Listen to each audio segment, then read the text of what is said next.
সাহিত্য এবং প্রকাশক, এই তিনজনের একটা অদ্ভুত ট্রায়াঙ্গেল আমরা বলতে পারি।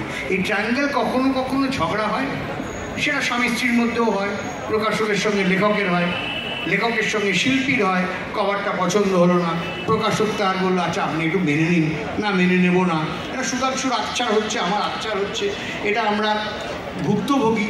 কিন্তু আমরা মনে করি যে এই আরেকটা জিনিসও আমি মনোরঞ্জন দার সঙ্গে ডিফার করব, সেটা অলরেডি আমার ইতিমধ্যে আমার বন্ধুবর দেবদত্ত করেছে, যে দলিত নিয়ে আপনার যে যন্ত্রণা রয়েছে, এই যন্ত্রণার সঙ্গে আমরা সহমত।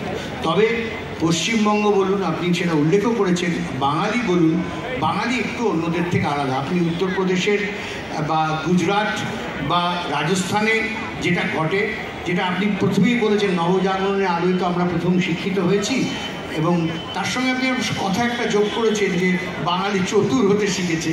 আমি মানতে চাই না। বাংলা এবং বাঙালি তারা মানুষকে ভালোবাসতে জানে, তারা দলিতকে একটা সময় অবধি হয়তো অস্পৃশ্য করে রেখেছে ছিল, কিন্তু যত দিন গেছে তারা ক্রমশ মূল স্রোতে চলে এসছে। বিশেষত এই সময় আপনার ওই চণ্ডালের জীবন যেটা আপনি লিখেছেন, সেটা লক্ষ লক্ষ কপি বিক্রি হয়েছে। কারা কিনেছে? আপনার দলিত কিনেছে? কেনেননি তো, আমাদের মতো মানুষ কিনেছে, যারা হয়তো উচ্চবর্ণের মানুষ। আমরা জানতে চেয়েছি যে আপনার যন্ত্রণাটা কোথায়, কোথার থেকে আপনারা এসছেন। এটাই হচ্ছে শিল্প সাহিত্যের শেষ কথা, যে মানুষকে মনুষ্যত্বের আলোয় উত্তরণ ঘটায়।